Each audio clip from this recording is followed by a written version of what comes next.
Welcome to the Jack Kornfield Heart Wisdom Hour. We are delighted to share with you Jack's innate common sense wisdom and his clear, open heart. If you are interested in supporting Jack's podcast, go to BeHereNowNetwork.com/Jack.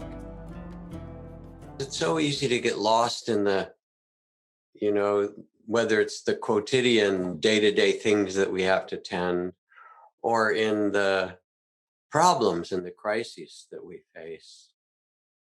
But there's a bigger picture that's also absolutely critical, especially in this kind of divisive time.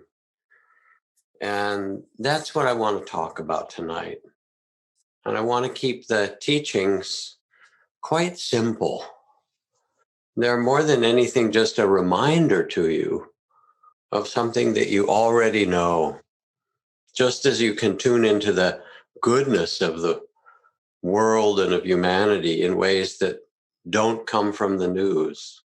I think it was William Carlos Williams, the poet, who said, "You can't get the news from poetry, yet men and women die every day from lack of what is found there." And by poetry, he meant literally poetry, but he also meant the poetry of mystery and awe and seeing the beauty of the world that's not in the news. So here we are in these very uncertain times. And this was part of the central teachings of Ajahn Chah, my teacher in the forest monasteries of Thailand and Laos. When we would ask him questions or things were difficult. And remember, there were times of war there too, in the war in Laos, the war in Cambodia, the war in Vietnam, and the province and the monasteries where we lived was on the border of Cambodia and Laos. And so we would see the bombers flying overhead. Sometimes from some of the monasteries, you could see flashes of lightning on the horizon.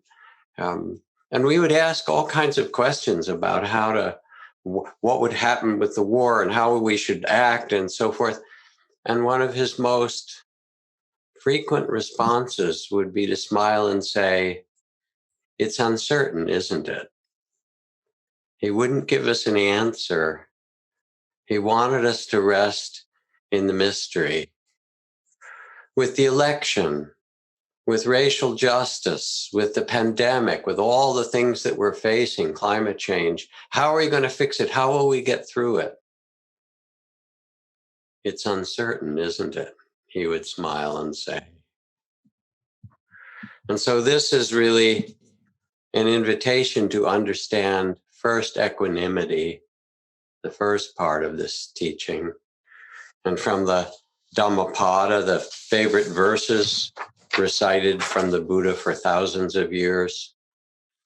There are those who discover that they can leave behind destructive reactions and become patient as the earth, unmoved by the fires of anger or fear, unshaken as a pillar, unperturbed as a clear and quiet pool. And this was really his invitation. When people said, "What are you doing about the war?" That monastery had been there before and after the war. Wars come and go. It was a place of peace to remind people that there was a bigger story than what human beings were doing at that time. To step out of the drama, to see with the eyes of wisdom. There's a story of the great Indian sage Ramakrishna. And Ramakrishna used to pray that he might have a vision of the Holy One, of the goddess, of the mother, of the creator of this universe. As a very deeply devoted practitioner, he would pray and pray, and he sat by the river in Bengal and did his prayers, beseeching.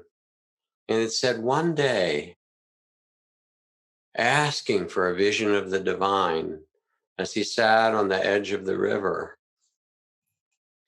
there arose out of the water the goddess herself, this extraordinary being coming out of the river with illuminated eyes and an incredible body of, you can envision what a goddess looks like. I'll let you, quite extraordinary. And his heart leapt, wow, after these years of prayer and beseeching, the goddess shows herself to me. And she looked at him with such tenderness. And he thought, now I'll receive the teachings. And then she spread her legs open. And out of her body, out of her vagina, she started to give birth to the world. And there were beings and trees and animals and humans, all of these pouring out of her body. And he saw the creative force of life itself come through the goddess. And he was, of course, wildly moved and awakened. And here's the force of creativity that makes all things showing itself.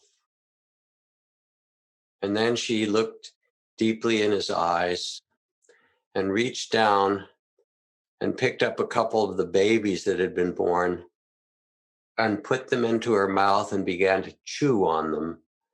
And blood ran down her chin. And his eyes got wide. And he understood a really tough teaching that she who gives birth to the world, she who is the mother of the world, brings things into appearance for a time and then lets them go. And in case you haven't noticed, this is the mysterious nature of incarnation, that it comes, it has beauty and creativity, and it also has the ending and destruction and death. And they can't be separated because they come from the same source, which is life itself. This last 2 weeks, Trudy and I rented an RV.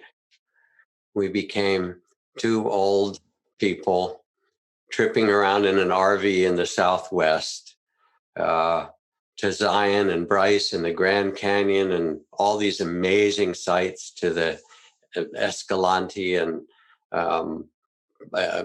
great national parks, Capitol Reef, walking these amazing canyons, and out in the vast deserts. And at nighttime, because it was desert and we'd gotten away from the smoke from the fires, we could look up at the stars the way you can in clear air in the desert, far away. And the sky was just filled with stars. You start to look up and there are all the familiar constellations, and then you get quiet and you look a little further and longer and get dark adapted. And then between the stars, all the other stars start to show themselves. And it's like there's this woven field of tiny little dots of stars. Of course, no one knows exactly, but some astronomers say there are 200 billion galaxies, and others say there's 1 trillion galaxies. I'll let you work that out. And of course, each galaxy has 100 or 200 billion stars, so that's 10 to the 24th, a septillion number of stars. And I remember as a kid, I've told this story, I used to go out on a dark night in the summer and lie in the grass and look at the stars as we do. But instead of looking up at the stars, I would pretend that I was on the bottom of the earth, being held by the magnet of gravity against the earth so I wouldn't fall in, and that I was looking down into the sea of stars. It gave me a kind of those feelings you get when you're on some very high place, like, wow, look at that sea. But here we have our problems, right? Here we have our human difficulties, and we've lived through pandemics and epidemics and earthquakes and floods and so forth. And I remember, I think it was Houston Smith, who was in dialogue with the Dalai Lama. And the Dalai Lama knew Houston Smith was a professor at MIT. And Houston described to the Dalai Lama the origin of the current scientific origin of the universe, the Big Bang, right? And he tried to describe it as well as he could. Now, talk about mystery. That's one that'll stop your mind. How could it all have been a singularity and then burst out from nothing into everything? Anyway, we won't go there. But he described it to the Dalai Lama, who was naturally very interested, and then said, Your Holiness, is there anything like this in the Buddhist cosmology? And the Dalai Lama got quiet and smiled and says, yes, very much the same, except not just once, not just Big Bang, but bang, bang, bang. Universes appear, beings appear, things arise and dance for a time, and then that eon and that universe disappears and it reappears again. The yugas, the Kali Yuga, some say, were in these huge, long view of life appearing and changing. And it's so helpful to have a big view, a long view for a peaceful heart. Because equanimity is not an indifference to the world. That's called the near enemy of equanimity. It masquerades as equanimity. But that's a weakness, withdrawal out of fear.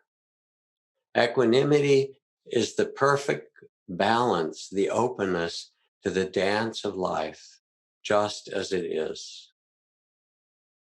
As the Ojibwa say, and I've repeated this so many times, sometimes I go about pitying myself when all the while I'm being carried by great winds across the sky. And I know when I became a monk, after having been raised mostly in American suburbs and going to high schools and college and things like that, there I was living in the forest, in the wilds. And after some years, my mind got very quiet.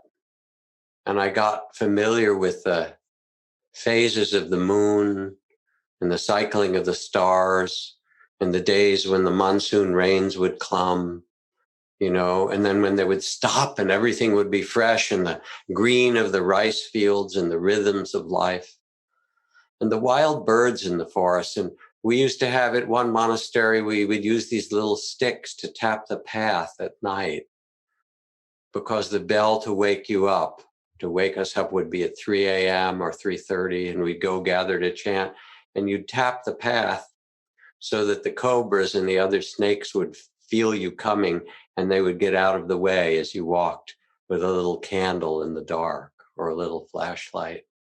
But it was living in rhythms that are so much bigger than what the news cycle offers us and the kind of difficulties that we live through. And in all this, when we take our seat to meditate, as we just did with that beautiful practice of aligning yourself with goodness, you take your seat at the center of the universe, what T.S. Eliot called the still point of the turning world. And then it says in the Tao, there's a time for being ahead and a time for being behind, a time for being in motion and a time for being at rest, a time for being vigorous and a time for being exhausted, a time for being in danger and a time for being safe. The wise one sees things as they are without controlling them. She lets them rise and fall and go their own way and resides in the center of the circle. So we become the loving witness. We become loving awareness, consciousness itself, which is who you really are. It's what was born into your body, your true nature. And you see and hold the dance of life with its ocean of tears and its unbearable beauty with a tender heart. Here's another image for you that I like very much. It's actually a poem from Donald Babcock. He writes, "Now we're ready to look at something pretty special. It is a duck riding the ocean 100 feet beyond the surf as he cuddles in the swells. There's a big heaving in the Atlantic, and he is part of it. He can rest while the Atlantic heaves because he rests in the Atlantic. Probably he doesn't know how large the ocean is, and neither do you. But he knows it somehow in his being. And what does he do? I ask you. He sits down in it. He reposes in the immediate as if it were infinity, which it is. That is true spiritual life, and the duck has it. How about you?"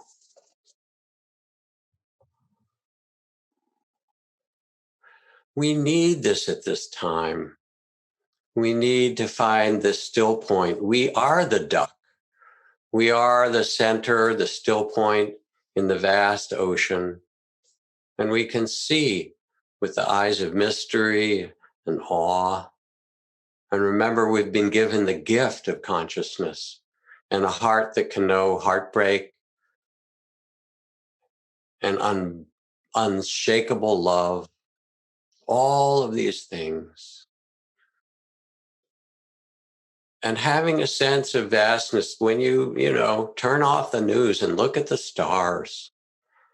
Watch the fog when it comes in the morning, or the clouds, the winds.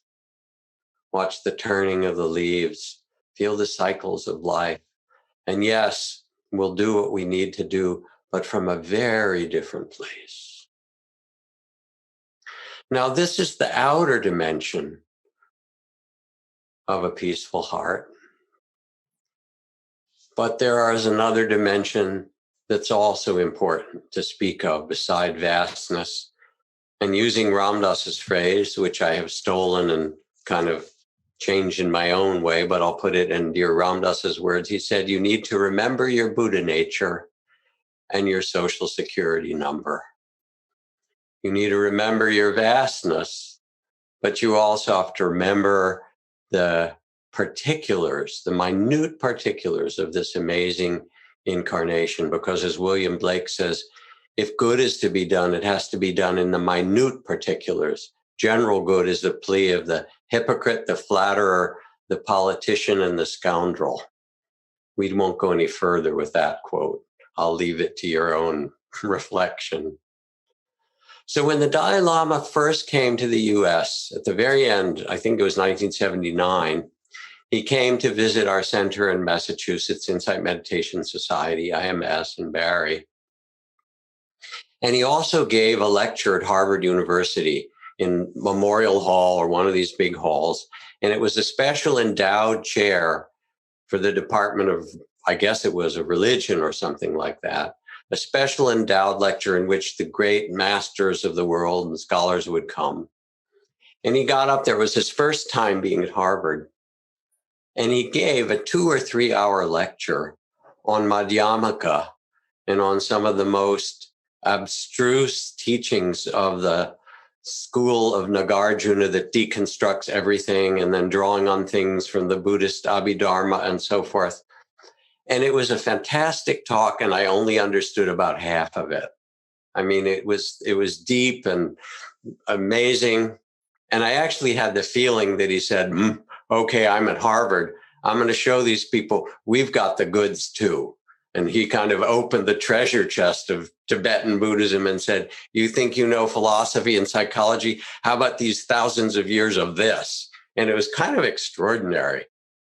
And then at the end, he laughed, as he did, and smiled, and he said, well, you might not have understood all of that. Many of us nodded. He said, no matter. Really what matters. Just remember compassion. And when you remember compassion, also remember karma. And that was it. That one sentence, remember compassion and karma. So I want to talk about this other dimension, not just your Buddha nature, but your social security number. And I really want to talk about it in terms of karma. Because when we have this vast view of equanimity, then there's the question, how do we act? Because we're always acting, we're breathing and moving and eating and speaking and relating in the midst of the vastness. And karma, a few little things to say. It says, nowhere in heaven or earth can one outrun the effects of karma. Because karma is the law of cause and effect that governs the stars and the galaxies and the plants and the planets and human interaction. It's not the only law, and it's not the one that covers absolutely everything, but it's one that's absolutely critical for us when we have a peaceful heart to understand then how to navigate. And the law of cause and effect is this simple. If you have an acorn and you plant it, you'll get an oak tree. If you have a mango seed and you plant it, you will get a mango tree. That the seeds that we plant become the causes. It's the law of cause and effect, of causes and conditions. And you can find it in the physical world and in the psychological world, in the spiritual world. Now, it's also true that it's become kind of a popular word in English, you know, I've got bad karma, or he'll get his karma, or things like that. And I remember reading some years ago that there was a group, it probably doesn't exist anymore, or maybe it is online, that was advertising ways to help your karma. It was an organization in in Berkeley. And this organization in Berkeley started a process where you could sign up for what they called the next lifetime karmic guarantee. And their advertising went something like this. Let's face it, you may have some good karma, but you got a lot of bad karma in your life. It could be better. You could have been born royalty or rich or a fantastic athlete, pretty much blown at this lifetime, let's be honest. But the game isn't over. If you want to have a wonderful life, send $19.99 to Next Lifetime Reincarnation Guaranteed.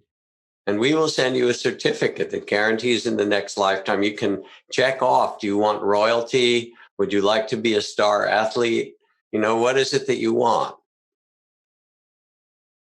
I thought about doing it, actually, just for the fun of it. I wanted their certificate, put it on the wall at Spirit Rock. But that's kind of the way that karma is, you know, colloquially described. But it has a much more important meaning for us.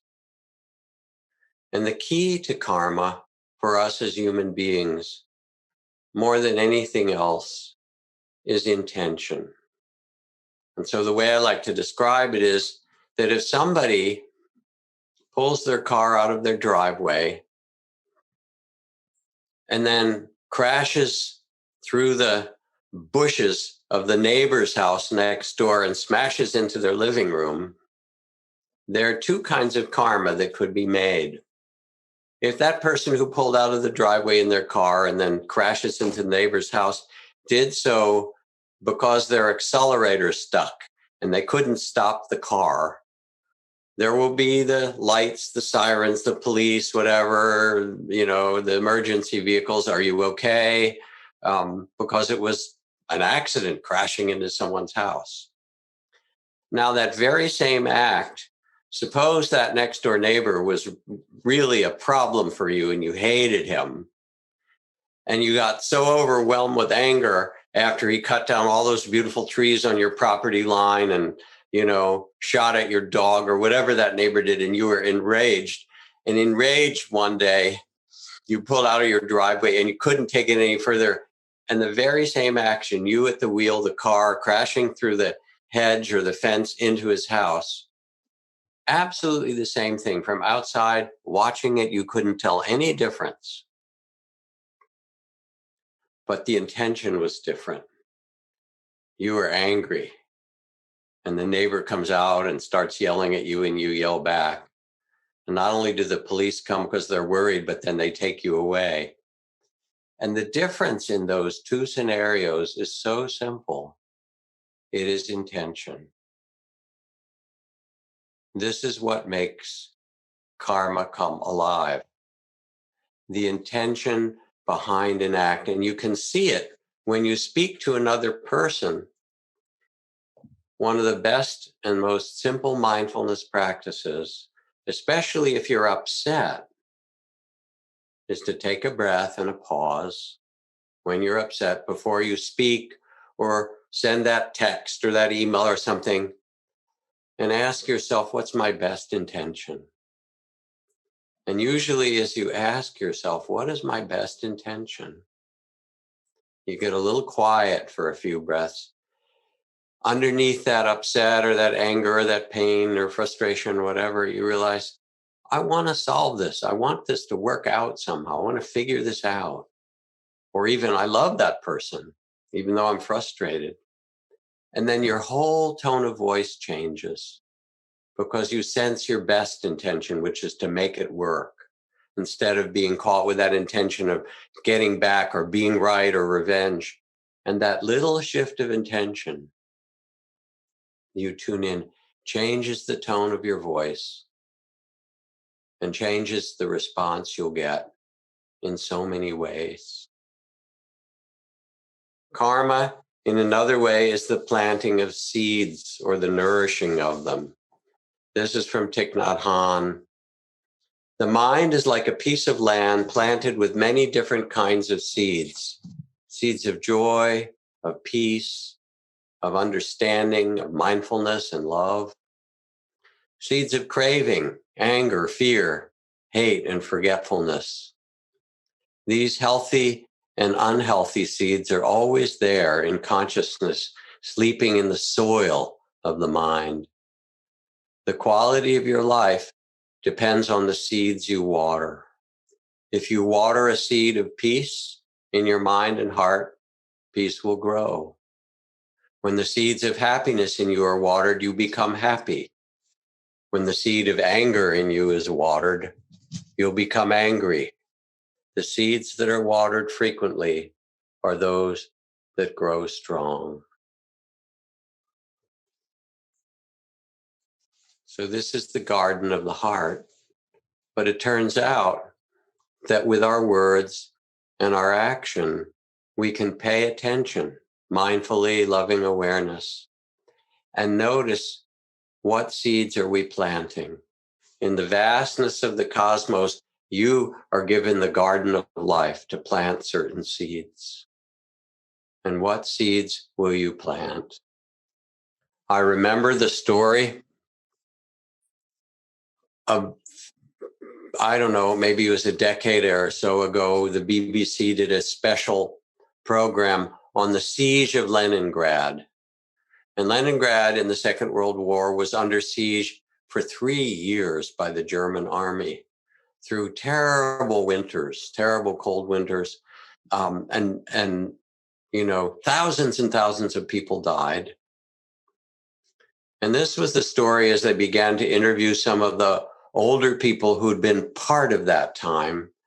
And the one that I remember was an old woman who described how she had been a young child during the siege of Leningrad, when so many people were hungry and so many people got sick.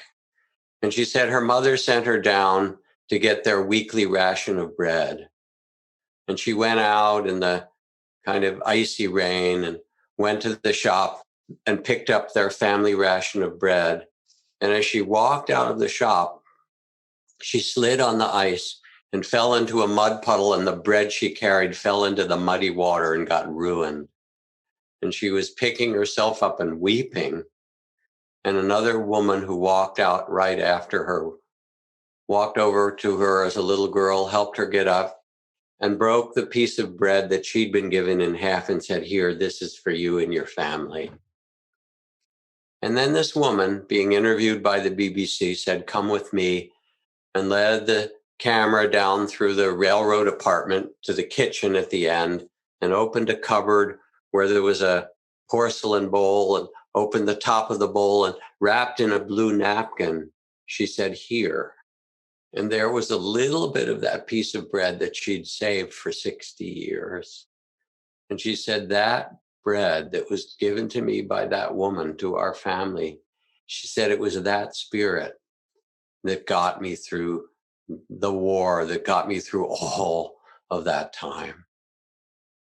So don't think that the seeds that you plant won't make a difference. With equanimity, with a peaceful heart and a vast mind, then you water the seeds that matter. You plant beautiful things. You tend to things. And you can't know the results like voting. You know, I've been working on projects. One of them is to try to get all the yoga teachers and meditation teachers that I know of across the country to engage their students in getting out the vote. There's 10 million, 20 million people who practice yoga and 5 or 10 million people who practice meditation. So we've been doing this stuff online. But actually every vote counts. Every single vote counts and every vote matters. Let me read you another story. Where is that book? There. Here. Where? Oh, here it is. Right in front of me. That's the way things are, you know. It's right on top of the computer, and I didn't look in the most obvious place. So here's the story for you. Tell me the weight of a snowflake. A snow sparrow asked a wild dove. Nothing more than nothing, was the answer. In that case, I must tell you a marvelous story, said the snow sparrow. I sat on a branch of a fir close to its trunk when it began to snow. Not heavily, not in a giant blizzard. No, just like in a dream, without any violence. Since I didn't have anything better to do, I counted the snowflakes settling on the twigs and needles of my branch. Their number was exactly 3,741,952. When the next snowflake dropped onto the branch, nothing more than nothing, as you say, the branch broke off. And having said that, the snow sparrow flew away, and the dove, since Noah's time, an authority on change, thought about the story for a while and finally said to herself, perhaps there's only one person's voice lacking for peace to come about in this world. Karma. We get to plant seeds in this mystery, whether it's the seeds of voting or the seeds of tending to one another or so many other things that we might do. And in that sense, it's really important to remember that mindfulness is not passive. That mindfulness has two parts to it.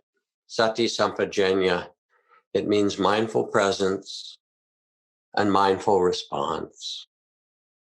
And we each find our way to water the seeds, to tend this earth, sometimes in the littlest acts, and sometimes in really powerful ones. There's stories of how the Buddha, seeing that there was going to be warfare in the kingdoms, the Sakya kingdom of his own parents, and the kingdom of Kosala and Magadha, and the various kings, Pasenadi and others, who were making war on one another and conquering one another. And he knew that there was a big battle about to happen. And he went out and sat in the middle of the road, very peacefully, as the warring army came. And the king at the head of the army knew the Buddha and stopped and spoke with him. And the Buddha said, my heart burns. My eyes water with tears for the destruction that will happen. And the king, seeing the Buddha's compassion, turned around. That's a very nice story that the Buddha was able to do that. But there's a sequel to it that has another important teaching, because you know how kings and politicians can be. Politics being, as it is, a kind of ritualized warfare. Again, the kings were about to fight, and another army was coming, a king that the Buddha knew, and he went out to try to sit there to make peace in this area where so many people looked up to him. And the king who came along said, oh, you again. He said, this is really something I have to do, get out of the way. Move the Buddha out of the way. And the Buddha failed. And the war went on, and many people were killed and destroyed. So there's a secret in this. And this is the secret that's written in so many sacred texts.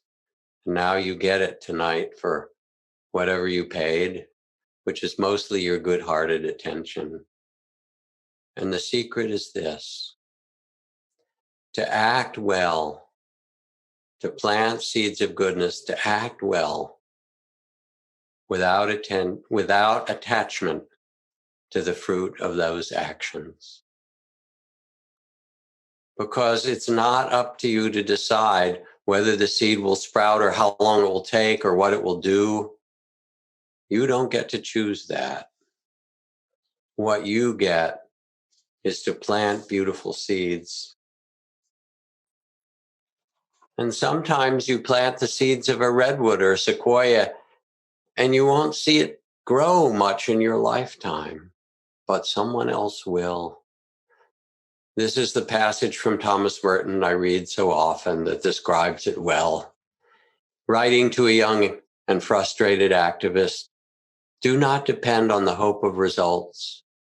You may have to face the fact that your work will be apparently worthless and achieve no result at all, if not perhaps at times results opposite to what you planned and expected. As you get used to this, you start more and more to concentrate not on the results, but on the value, the rightness, and the truth of the work itself. The word compassion in Pali or Sanskrit is also written or spoken with a parallel word that's called to shape. That when we act, whether you call it nourishing or planting seeds, we begin to shape the future step by step, moment by moment, depending on our intention and our actions. And don't think that even little things can't make a difference. I think of my friends who started this anti-genocide organization, a very small one, but mighty in its own way, called IACT, IACT, that's been working in refugee camps with the Darfur refugees for a decade, those who fled, the hundreds of thousands whose villages were burned, and working with refugees in Syria and many, many other places around the world.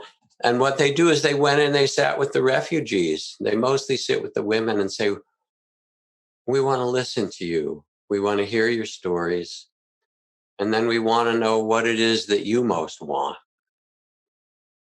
And mostly the NGOs and the big international aid organizations come in and they have their ideas and their food and they set up camp and they do their things.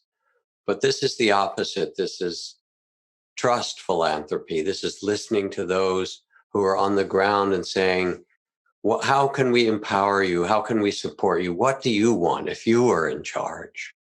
And it turned out, and some of you have heard me talk about this before, that the women said, we want two things. We want soccer and we want kindergarten. Surprising. They said, we want soccer because we want our children to know that they're part of a larger world. After 12 years in the camp and trekking from Darfur, where our villages were burned and half our families were killed. We want them to know that there's something more than this desolate camp.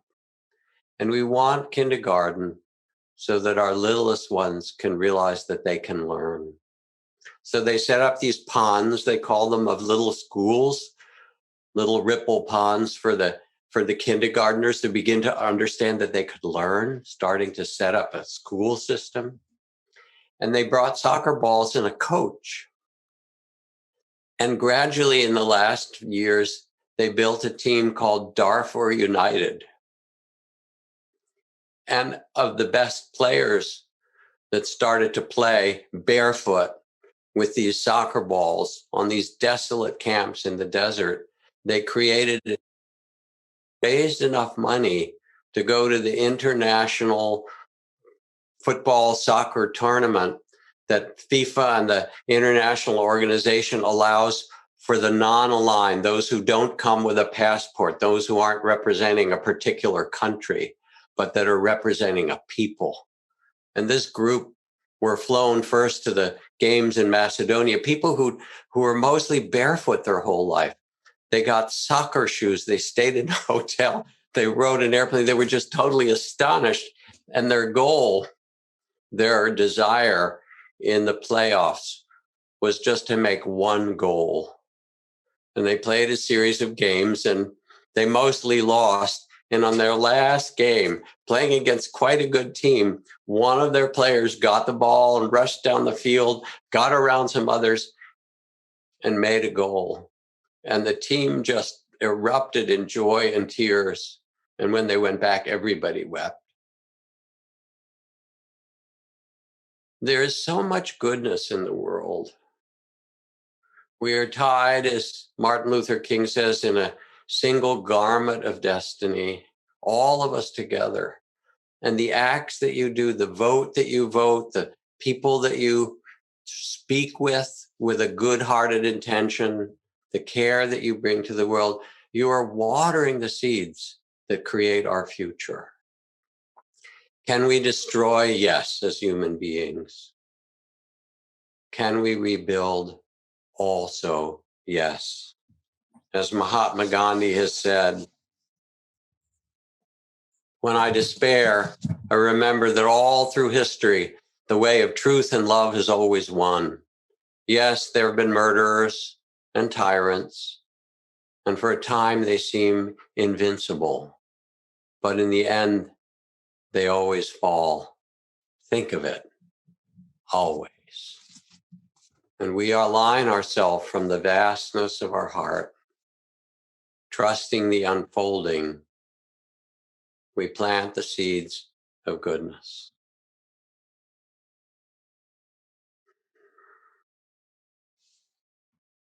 Others will hoard, I will help, says the Buddha.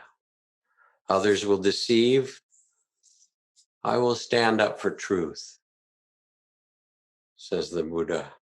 Others will be uncaring and overwhelmed, I will be kind and respectful. Thus we should incline the heart, thus we should intend. In this vast dance, this mystery of life, here we are a week before the US election, more or less, so much divisiveness.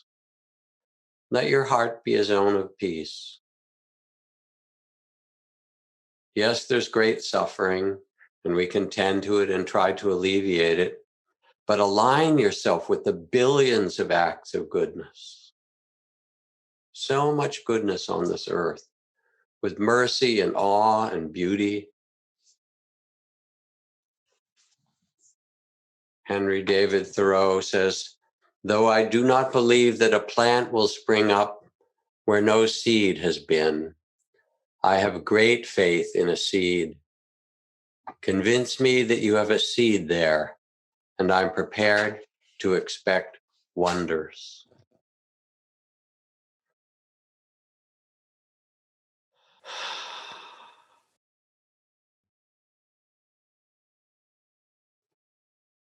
These teachings are very simple tonight. Vastness, equanimity, awe, the perspective of the universe unfolding. It's not given to you to determine.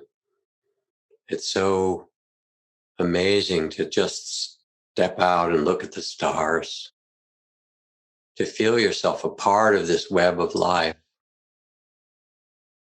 carried by it, the web of goodness. And then to offer that goodness in your seeds, in your best intention, in what you plant, and to trust.